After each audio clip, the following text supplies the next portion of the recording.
day and a very productive day.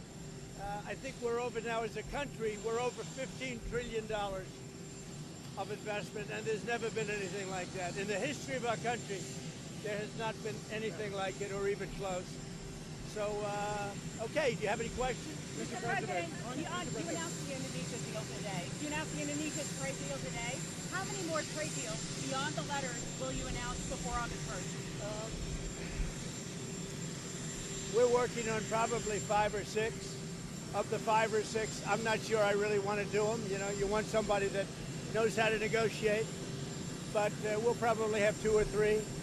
You know, we insist on opening up the country, which is a big deal. Indonesia was great. He's a great president, and we made a terrific deal where they opened up the entire country to trade with the United States. We weren't allowed to go in and trade. I think something similar will happen with I would say, India, and we have a couple of others. But I have to tell you, for the most part, I'm very happy with the letters. You know, the letters are a deal. You know, I can't explain it any better. The letters are a deal. The press doesn't want to pick that up.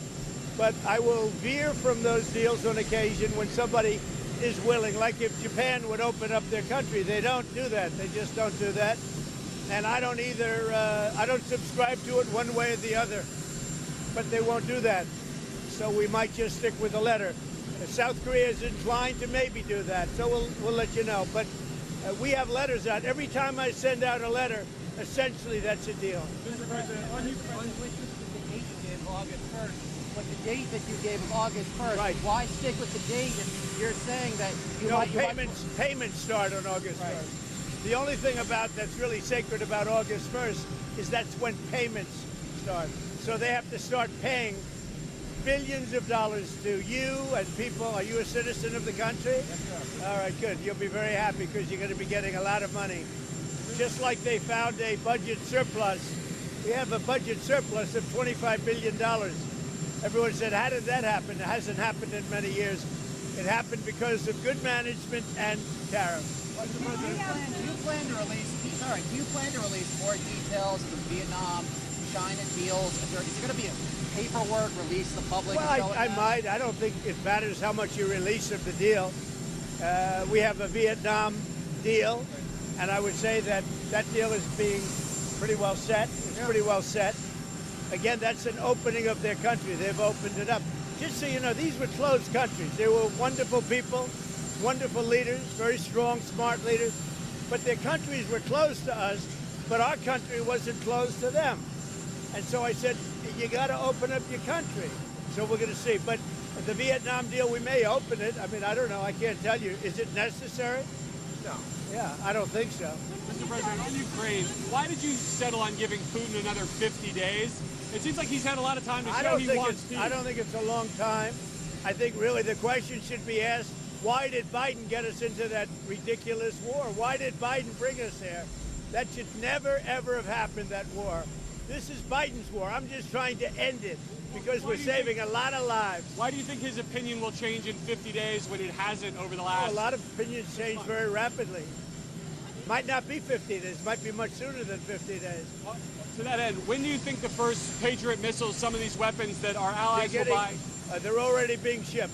From what countries? They're coming in from Germany and then replaced by Germany, and in all cases, the United States gets paid back in full. So what's happening, as you know, is the European Union, if you look, mostly European Union stuff, but let's put it in the form of NATO. It's very similar. But NATO is going to pay us back for everything.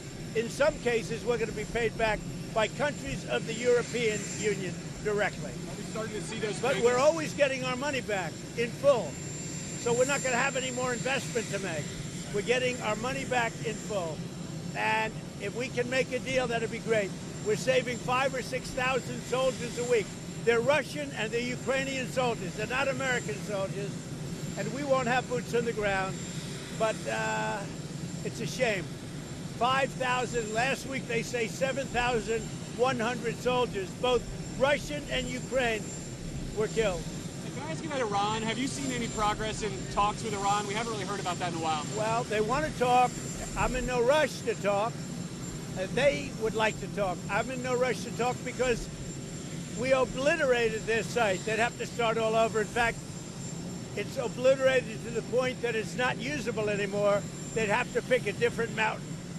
That mountain is so blown up inside and so unstable that they would have to pick a different mountain. Our people really did the job. Yes, please. On the Fed, sir, would you fire Jerome Powell over the Treasury renovation? Well, he spent $2.5 million building this place. I have to say this. I think he's terrible. I think he's a total stiff. But the one thing I didn't see him as a guy that needed a palace to live in. You talk to the guy, it's like talking to a nothing. It's like talking to a chair.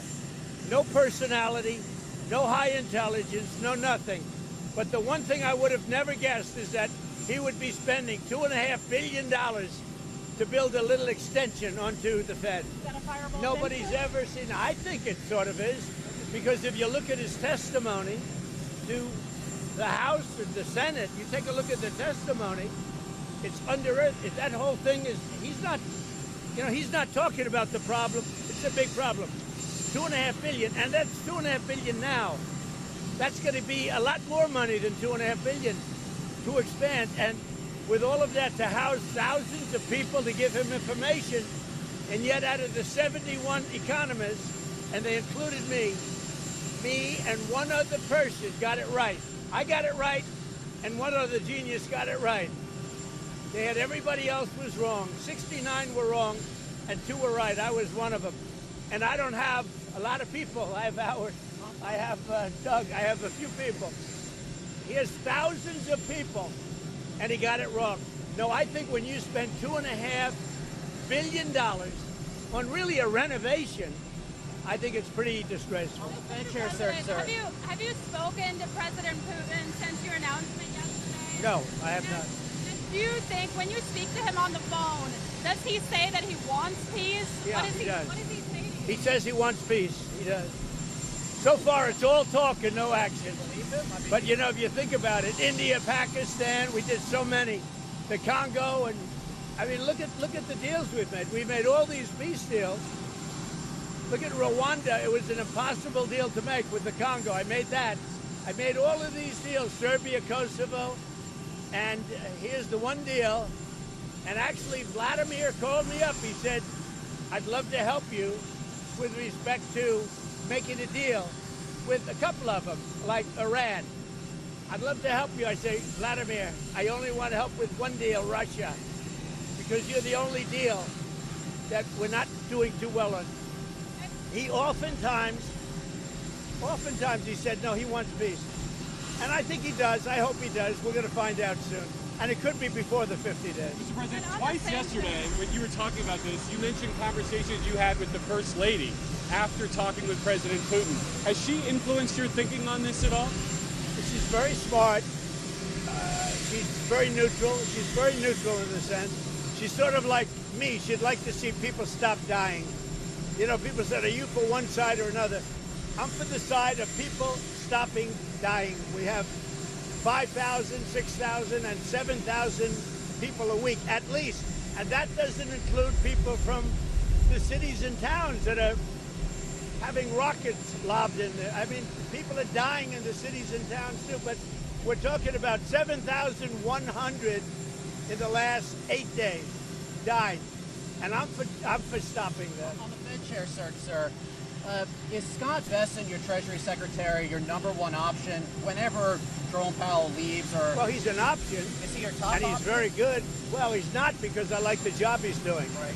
That's why he's not. You couldn't do both, sir? I like the job. I don't know if he was on the plane.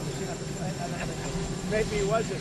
But I do like the job he's done. Right. So, in that sense, probably he's not that much of an option. Right. Scott's been great. He's been terrific. He did a good job today. He's a very soothing force. You know, he's soothing. All right. Mr. President, The pharmaceuticals and The pharmaceuticals will be tariffed probably at the end of the month. And we're going to start off with a low tariff and give the pharmaceutical companies a year or so to build. And then we're going to make it a very high tariff, because we got to move them in. Look, there's two ways you do it. You make money or you have them move here so they don't have to pay the tariff. Those are the two ways. The pharmaceutical companies are moving back to America where they should be. Semiconductors, sir, is that in the same timeline? The semiconductor tariff? Similar, actually less complicated, but similar. Semiconductors and chips. Mr. President, I know you've urged people to move on, but I'm curious, why do you think your supporters in particular have been so interested in the Epstein story and so upset about how it's been handled? Why I do you don't think that is? understand it. Why they would be so interested. He's dead for a long time. He was never a big factor in terms of life. I don't understand what the interest or what the fascination is. I really don't. And the credible information's been given. Don't forget, we went through years of the Mueller witch hunt and all of the different things, the Steele dossier, which was all fake. All that information was fake. But I don't understand why the Jeffrey Epstein case would be of interest to anybody. It's pretty boring stuff. It's sordid, but it's boring. And I don't understand why it keeps going. I think really only pretty bad people, including fake news, want to keep something like that going. But credible information, let them give it. Anything that's credible, I would say, let them have it. Mr. President, a question on AI. How do you want Americans to think about it? Are you concerned about job loss or privacy, or do you think this is the new technology? Well, it's interesting because we need jobs. We need a lot of people to work. You know, we're going to be building very shortly hundreds of factories, including AI. We're building a lot of car factories. They're all coming in from other countries now in order to avoid paying the tariffs. And we need people working. So if AI can help us with that, that's a positive. Because we're not going to have enough workers to take care of it if we don't create something. So whether it's robots or whether it's AI, we need somebody to take care of. Do you agree with that? I agree. So many jobs to build. I mean, think about it. $15 trillion. That's 5 million people working in these factories, building them great high-paying jobs in America that President Trump has brought back. So those jobs, of course, are in the wings. So let's go, let's train America, and let's get it going. What do you think about that? What would you say about the job? Well, I think with AI, as Howard and the President said, we're going to need more workers in this country because President Trump is the greatest economic developer that this country's ever had. It's brought back this record amount of foreign direct investment and a record amount of U.S. investment going back into job creation. But the mix is going to change.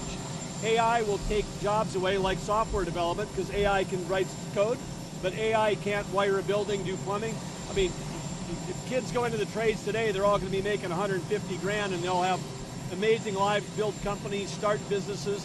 I mean, this is part of the boom of America because middle class, working Americans will never have had it as good. They have lower taxes, lower regulation, and more opportunities to go to work to build things. We need people. We really need, because we're building so many factories in the country, and so AI can help with that. But what also is going to help are going to be robots.